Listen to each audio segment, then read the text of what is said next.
Ambassador Chen Wei stood in the grand chamber of the Vixtar Empire. The room was massive.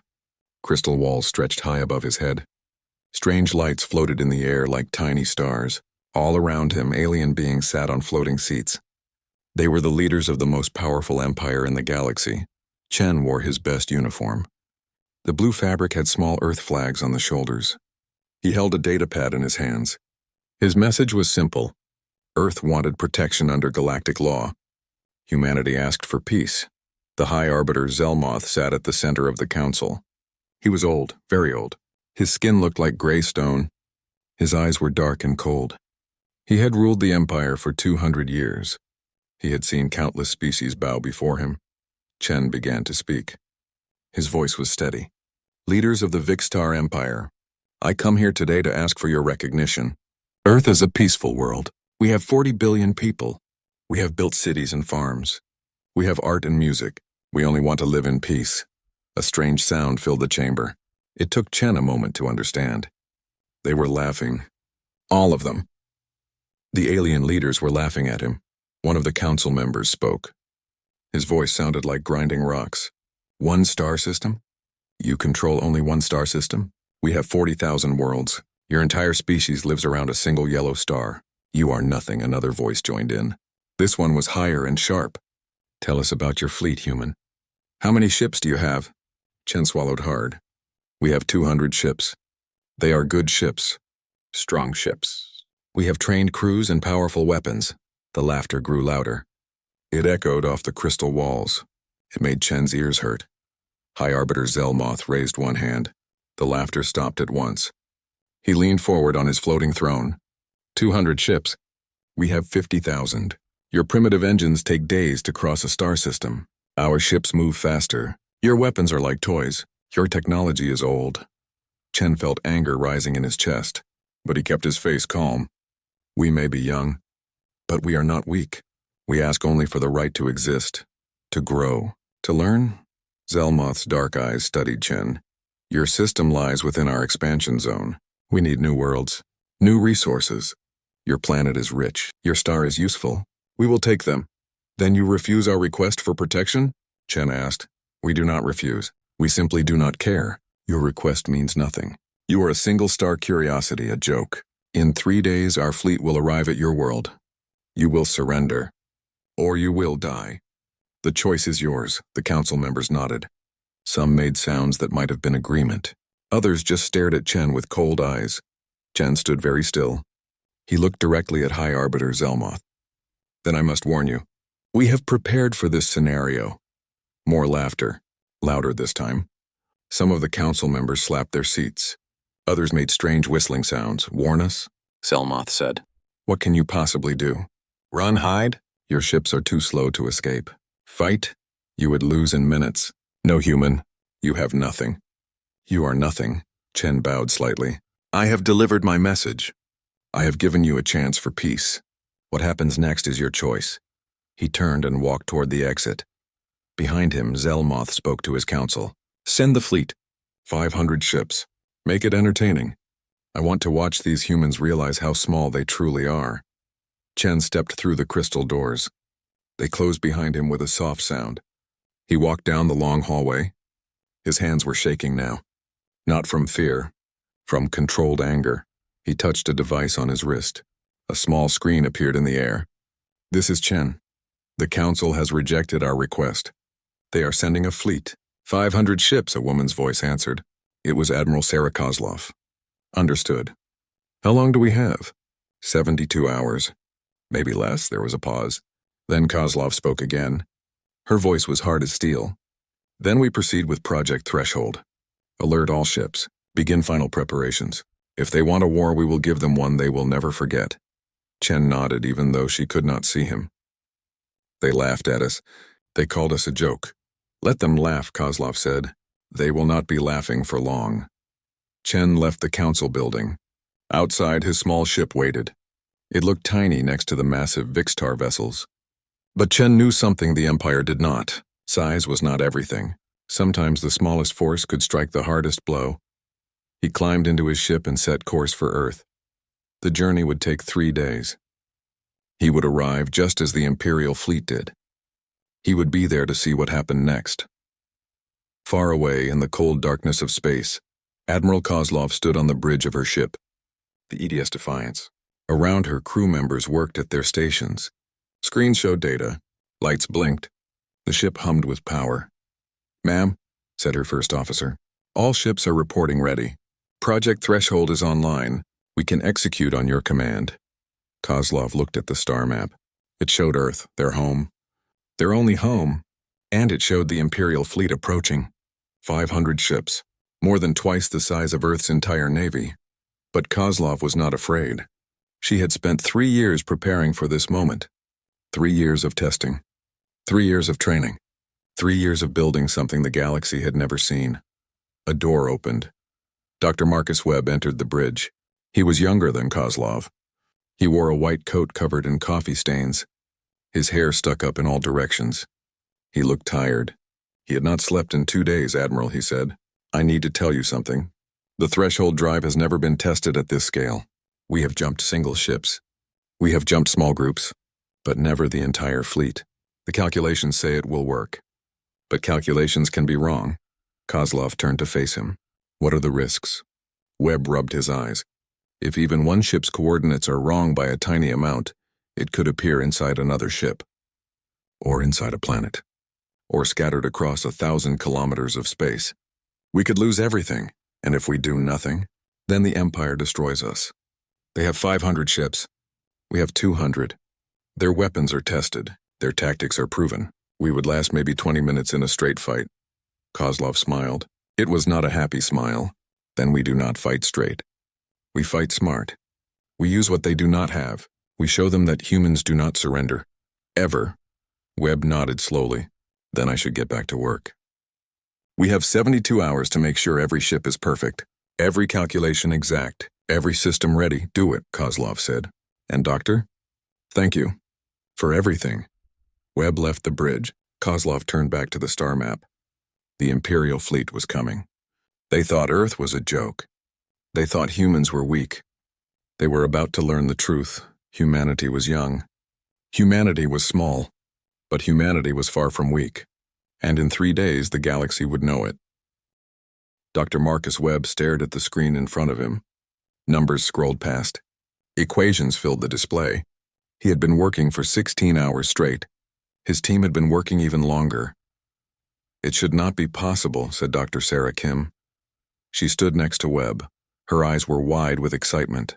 "Every law of physics says this cannot work. But the numbers say it does," Webb nodded. "We always thought faster than light travel meant going through hyperspace, like a tunnel through reality. But what if we do not need a tunnel? What if we can just step from one place to another? No travel time. No distance. Just instant movement, quantum entanglement," Kim said. "But on a massive scale. Not just particles. Entire ships. It is insane." "Insane," Webb agreed. "But possible. Look at the data. We created a field around the test object. We synchronized its quantum state with a target location. Then we collapsed the field. The object disappeared from here. It appeared there. 0 travel time." Kim looked worried. "We tested a ball bearing. 1 kilogram. What about a ship? Ships weigh thousands of tons. The energy required would be enormous." "Enormous, but not impossible," Webb said. "We need exotic matter. Lots of it. We need quantum computers to handle the calculations. And we need perfect synchronization. One mistake and the ship could materialize inside a planet. Or scattered across space, and so this is dangerous and very dangerous, but also very powerful. Think about it. Every species in the galaxy uses hyperspace. They enter at one point. They travel through the tunnel. They exit at another point. It takes time, sometimes days. But we could move instantly. We could appear anywhere without warning." Kim was quiet for a long moment. Then she spoke. "This could change everything. Wars, trade, exploration. If this works, humanity would have an advantage no one else has." "If this works," Webb said. "We need to test it. Bigger objects. Then small ships. Then larger ones. We need years of testing. And we need to keep it secret. If the other species learn about this before we are ready, they will try to stop us." The door to the lab opened. A military officer walked in. She wore the uniform of Earth Defense Force. Her name was Sarah Kozlov. She was a commander then. Not yet an admiral, Dr. Webb, she said. I saw your report. The government wants to know if this technology can be weaponized. Webb turned to face her. Weaponized? It is not a weapon. It is a propulsion system. Everything can be a weapon if you use it right, Kozlov said. Think about it. You can move ships instantly. You can appear behind enemy lines. You can surround an enemy fleet before they even know you are there. You can retreat without being followed. This is the most powerful military technology humanity has ever created. Webb felt cold. I created this to explore, to learn, not to kill. I understand, Kozlov said. Her voice was gentle.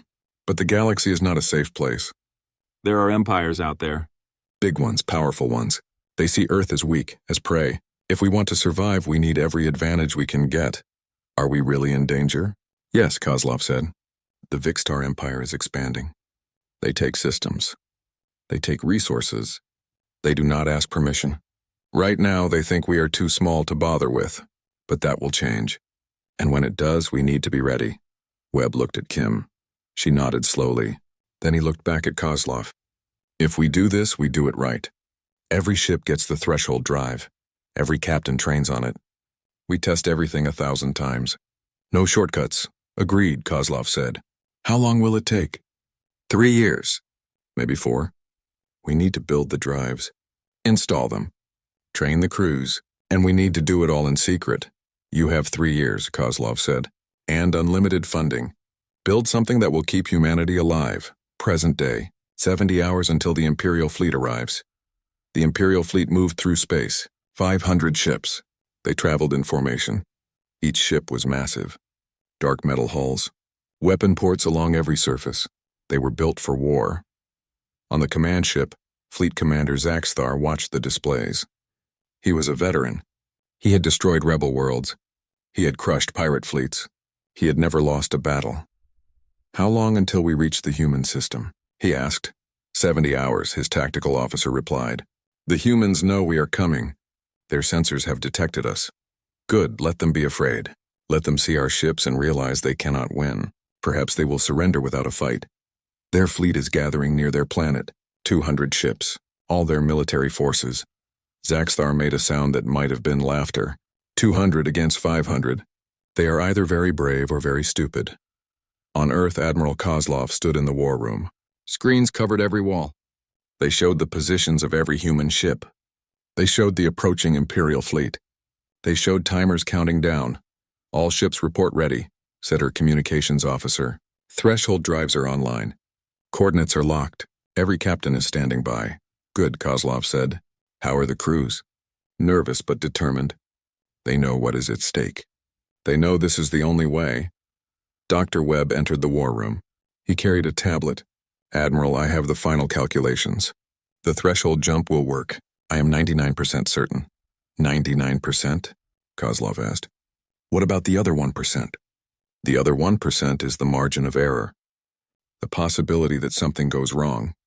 That a ship appears in the wrong place, or that the energy requirements exceed what we calculated. And if that happens, then we lose ships. Maybe a few. Maybe all of them. I cannot be certain. Kozlov was quiet. She looked at the screen showing the Imperial fleet. 500 ships, all of them coming to destroy Earth, to take their world, to end their freedom. If we fight them straight, she said, we lose. They have more ships. Better weapons. We last 20 minutes, maybe 30 if we are lucky, and then Earth falls. Yes, Webb said. But if we use the threshold drive, we have a chance. A real chance. Even if some ships are lost, the rest can fight. We can hit them where they do not expect. We can win. Yes, then we proceed. Send the order. All ships prepare for combat. We will show the Empire what humanity is made of. Webb nodded. He left the war room. His work was done. The calculations were complete. The ships were ready. Now it was up to the military. Up to the brave men and women who would risk everything to defend their home. Kozlov sent out the message. It went to every ship, every captain, every crew member. It was short, simple.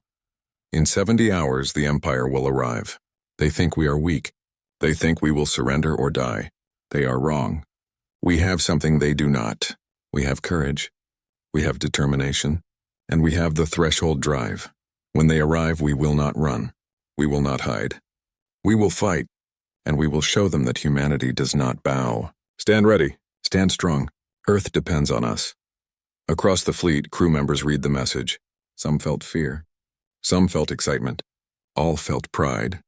They were defending their world, their families, their future, and they would not fail. The Imperial fleet continued its approach, unaware, confident. They had no idea what was waiting for them. They had no idea that humanity had changed the rules of war, that in 3 days everything they knew about combat would become useless. The clock counted down. 70 hours, 69, 68. Each second brought them closer to the moment that would decide the fate of Earth, the moment when humanity would prove they were not a joke. They were survivors. They were warriors. And they would fight for their freedom with every breath in their bodies. The Imperial fleet arrived at the edge of the Sol system. 500 massive warships dropped out of hyperspace. Their sensors immediately began scanning, looking for threats, looking for targets. Fleet Commander Zaxthar studied his displays. Report. The human fleet is gathering near their planet, his tactical officer said. 200 ships. They are in a defensive formation, close together, like they are trying to protect their world. How predictable, Zaxthar said. They cluster together like frightened animals. Our weapons will cut through them easily. Advance the fleet. Standard attack formation. Let us end this quickly. The Imperial ships moved forward. They spread out. Each ship took its position. They had done this 1,000 times. This was routine. This was easy. On the command ship of the Vixtar Empire, High Arbiter Zelmoth watched through a quantum link. He sat on his throne world far away, but he could see everything. He wanted to witness the humans realize their mistake. He wanted to see them beg for mercy. The humans are firing, Zaxthar's officer reported. Their defensive platforms, energy weapons, missiles, all very weak. The Imperial shields easily blocked the attacks. The human weapons barely made a dent. It was like throwing stones at a mountain. The human fleet is moving, the officer said. They are retreating, falling back toward their planet. Zaxthar made a sound of satisfaction. They run already. They know they cannot win. Pursue them. Do not let them escape. On the EDS Defiance, Admiral Kozlov watched her screens. The Imperial fleet was advancing, getting closer. They were 20 light seconds from Earth now, well within weapons range. Perfect. All ships report ready, her communications officer said. Threshold drives charged. Coordinates locked. Waiting for your command. Kozlov felt her heart beating. This was it. This was the moment. Everything depended on the next 30 seconds. She opened a channel to the entire fleet. All ships. This is Admiral Kozlov. They think we are running. They think we are afraid. They are wrong. Today we show them what humanity truly is. Today we fight. Threshold Protocol Omega. Execute on my mark. She waited. 1 second. 2 seconds. 3 seconds. The Imperial fleet was moving forward. Confident. Unaware. Mark. 200 human ships vanished. Not into hyperspace. Not with engine trails or energy signatures. They simply disappeared. One moment they were near Earth. The next moment they were gone. On the Imperial command ship, alarms screamed. Officers shouted. Zaxthar stared at his screens in shock. Where did they go? He demanded. Find them. Scan for hyperspace signatures. Scan for warp trails. Find them now. Nothing, his officer said. His voice was shaking. No signatures, no trails. They are just gone. It is like they never existed. Then the sensors detected something. Ships. Many ships. Appearing all around the Imperial fleet. Not from hyperspace. Not from warp. They simply materialized. Instantly. In perfect formation. 200 human ships surrounded the Imperial fleet in a 3-dimensional sphere. Every direction had enemy vessels. Every angle was covered. The Imperials were completely encircled. Impossible, Zaxthar whispered. This is impossible. Admiral Kozlov opened a channel. Her voice broadcast to every Imperial ship. You called us a joke. You said we were nothing. You were wrong. All ships, she said to her fleet. Fire. Hell erupted in space. Human weapons had been designed for one thing. Close-range devastating power. Energy beams cut through Imperial shields like they were paper. Missiles struck armor and exploded. Railgun rounds punched through hulls. The Imperials tried to return fire, but they were surrounded. Every shot they fired at one human ship meant leaving themselves open to attacks from 10 others. They were caught in a crossfire, a trap with no escape. Zaxthar tried to reorganize his fleet. Break formation, scatter, get away from them. The Imperial ships tried to move, tried to create distance, but the humans simply jumped again. Micro jumps, tiny movements. Each time an Imperial ship tried to run, human vessels appeared right next to it, staying in perfect firing position, never letting their targets escape. It was not a battle. It was a slaughter. Imperial ships exploded. Their shields failed. Their hulls broke apart. Debris filled space. Emergency signals filled every frequency. On his throne world, High Arbiter Zelmoth watched in horror. He could not believe what he was seeing. The humans were ghosts. They appeared and disappeared. They struck from every direction. His mighty fleet was being destroyed. How are they doing this? He shouted at the screen. How is this possible? No one could answer. No one knew. Zaxthar sent out a desperate message. All ships retreat. Emergency jump. Get out of here now, some ships tried. They began charging their hyperspace drives, but the humans did not let them. They focused fire on any ship trying to escape. Missiles and energy beams destroyed engines, disabled hyperspace cores. The Imperials were trapped. 17 minutes into the battle, the Imperial fleet had lost 300 ships, more than half their forces. The survivors were damaged, desperate, broken. Admiral Kozlov opened a channel again. Imperial fleet, this is your only warning. Surrender now or be destroyed. Power down your weapons. Shut down your engines. You have 30 seconds. Zaxthar looked at his screens. 300 ships destroyed. 200 barely functional. His proud fleet reduced to wreckage. He had never imagined this. Never thought it possible. Power down weapons, he said quietly. Shut down engines. We surrender. One by one, the Imperial ships went dark. Their weapons stopped firing. Their engines went silent. They floated in space, defeated and humiliated. Admiral Kozlov broadcast one more message. This time not just to the Imperial fleet. This time to the entire galaxy. Every species with sensors in the region would detect what happened. Every government would hear her words. This is Admiral Sarah Kozlov of the Earth Defense Force. Today, the Vixtar Empire sent 500 ships to destroy our world. They failed. They failed because they underestimated us, because they thought technology and numbers were all that mattered.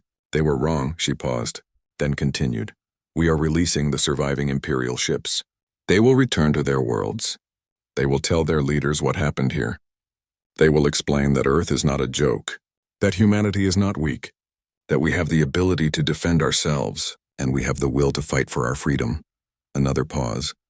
To any species listening, we do not seek war. We do not want conflict. But we will not be conquered. We will not surrender.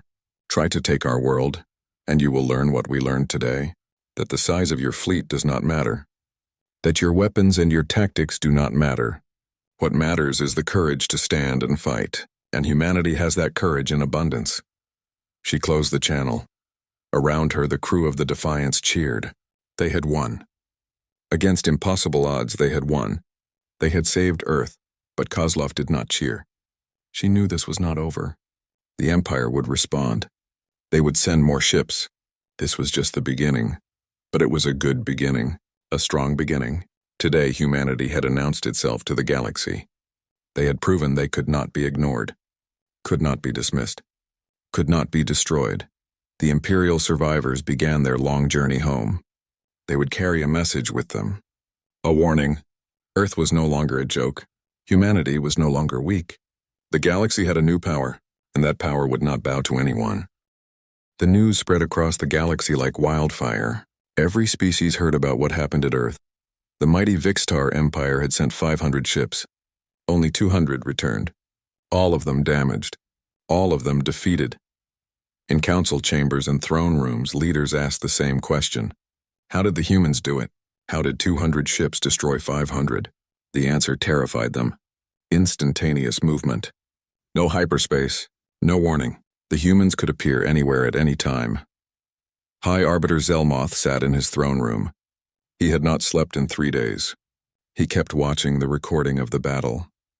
watching his fleet get surrounded, watching his ships explode, watching his power crumble. His advisors stood before him. They were afraid. They had never seen him like this, so quiet, so still. The council demands a response, one advisor said carefully. They say we must show strength, that we cannot let this insult stand. They want to send the Grand Armada. The Grand Armada, 10,000 ships, the full military might of the Empire, ships that had conquered hundreds of worlds, ships that had never been defeated. If we do nothing, another advisor added, other species will see us as weak. They will challenge us, rebel. The Empire could fall apart. Zelmoth finally spoke. His voice was cold. Send the Grand Armada. Put War Master Threnzik in command. Tell him to take no chances. Tell him to destroy the human fleet completely, and tell him if he fails, he should not bother coming back. War Master Threnzik was a legend. He had fought for 50 years. He had won every battle. He was smart, ruthless, and he did not underestimate his enemies. He studied the reports from the first battle. He watched the recordings. He analyzed the human tactics, and he formed a plan. The humans can jump short distances, he told his officers. They surrounded our fleet because our ships were clustered together. So we will not cluster. We will spread out, across millions of kilometers. When they jump, they will find empty space, and we will destroy them one by one. His officers nodded. It was a good plan. The Grand Armada would assemble 50 light-years from Earth, in the Corvin system, an empty system with no planets, just space. Perfect for his strategy. Threnzik sent a message to Earth. Humans, you have won one battle, but you cannot win a war. We are sending 10,000 ships. Surrender now, and we will let your species live as servants of the Empire. Refuse, and we will turn your planet into dust. You have 72 hours to decide. On Earth, Admiral Kozlov received the message. She called an emergency meeting. Military leaders, scientists, government officials, everyone who mattered. 10,000 ships, she said. 50 times our fleet size. They are assembling 50 light-years away. In the Corvin system, can we fight them? The president asked. Not if they come here, Kozlov said. Even with the threshold drive, we cannot fight 10,000 ships. They would overwhelm us with numbers, Dr. Webb spoke up. But we do not have to wait for them to come here. We can go to them. Everyone turned to look at him. The threshold drive can jump any distance, Webb continued. We have only tested short jumps, ship-to-ship combat, but the theory says we can jump across light years. We can appear in the Corvin system before they finish assembling, before they are ready. How dangerous is this? Kozlov asked. Very dangerous, Webb admitted. A 50 light-year jump requires enormous energy. The calculations are complex. One mistake and ships could be lost, scattered, destroyed. I cannot guarantee success. What are our chances? 80%, maybe 75%. We could lose a quarter of our fleet just from the jump.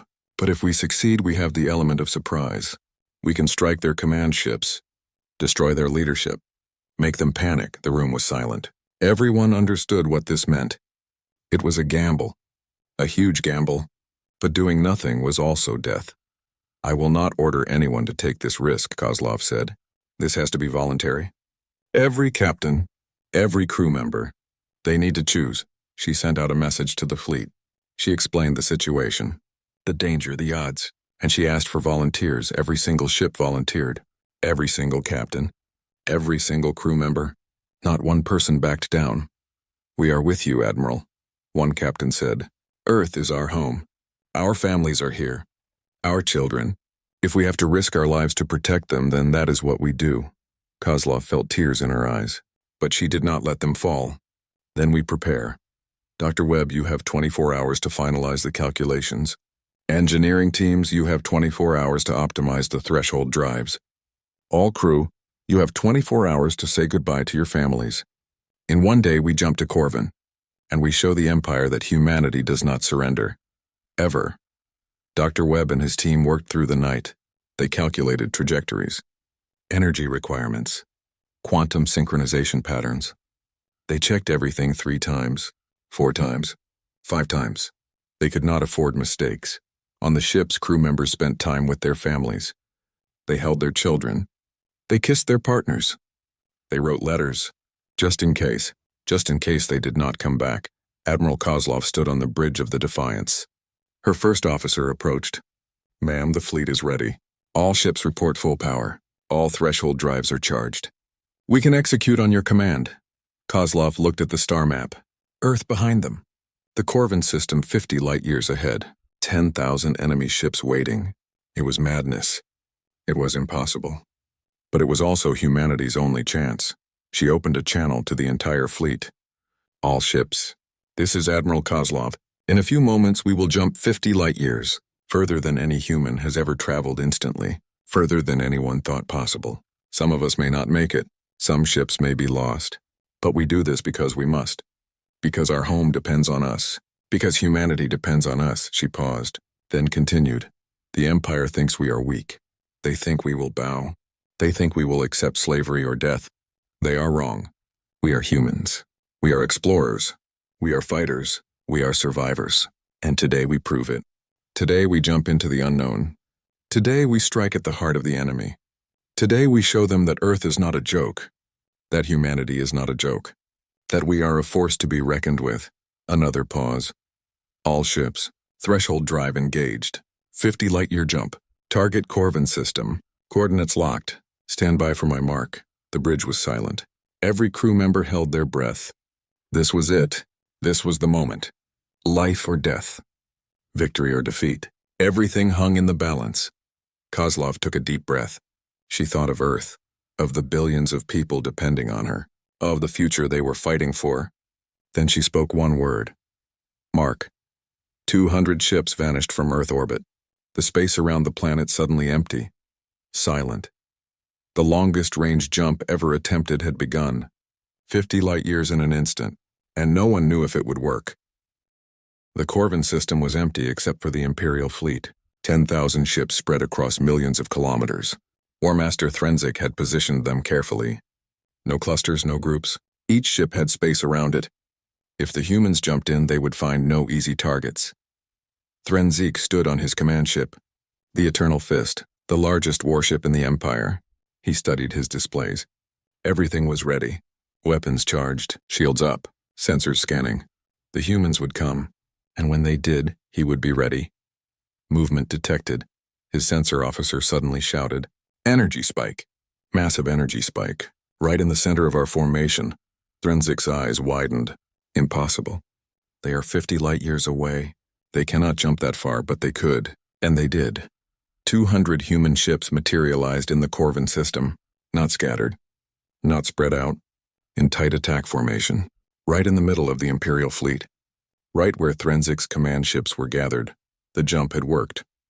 Most of it. 196 ships appeared exactly where they should. 4 ships were lost, scattered somewhere in the void. A terrible price. But 196 ships was enough. Admiral Kozlov felt the jump complete. Felt the ship stabilize. She looked at her screens. The Imperial command vessels were right in front of them. Close range.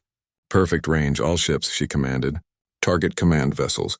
Fire everything. The human fleet opened fire.